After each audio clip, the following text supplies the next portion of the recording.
Oh, I must have phoned that one in. and nor did the playwright. And the essential message was, really, it's quite interesting that the playwright David Finnegan, who was on the left, and he's an eco-catastrophist, but he comes on stage and does a bit of narration, and what he actually says in the end is that the people he calls the climate deniers are correct, although he doesn't agree with them, and he says they support his position.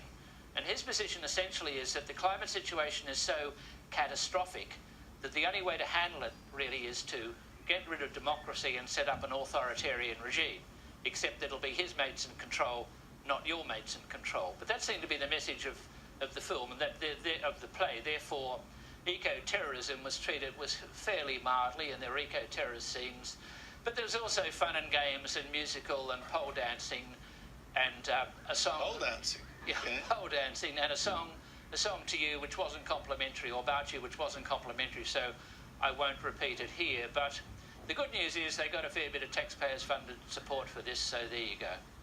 Well, they have. I mean, Roger Franklin of Quadrant Online added it all up, counted the grants up to this playwright, what's his name, David Finnegan, yeah. And his theatre company. Finnegan got a $19,000 grant to write Kill Climate Deniers, courtesy of the ACT government.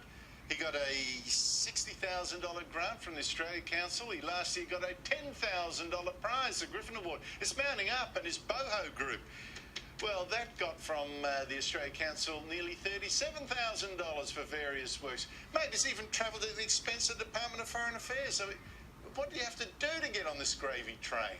Well, I think we have to be defending the earth. We have to be eco-catastrophists. It sort of helps. But to be fair, I mean, most of the people in this kind of company or these kind of productions don't earn a lot of money, so they get a bit of government money. There may be a reason for that, Gerard. There may well be a reason for that. Well, I think they're there, to be fair to them, because they believe it. I mean, that's why they're there. Yeah. That's why they're saying it, and they get a bit of government money on the side. But you wouldn't go into that because you want to make money, but you would go into that because you have a cause, and the cause of this is essentially the eco-catastrophist clause, and anyone who doesn't hold that position is somewhat ridiculous, or an extremist, or a racist, or the combination of the lot. Something tells me this work will not stand along the Sophocles and Shakespeare and Aeschylus in the bookshelves in years to come. I don't think it will, but I'll just make one fun point. I don't think it will, but they're talking about it travelling. I think it will go from Darlinghurst, where I saw it, to Newtown. I reckon it'll make that trip. Well, I noted that you said they're not in it for the money. I wish we could hold them to that, because it's my money they're taking. Just before we go quickly, the Financial Review's political editor, Laura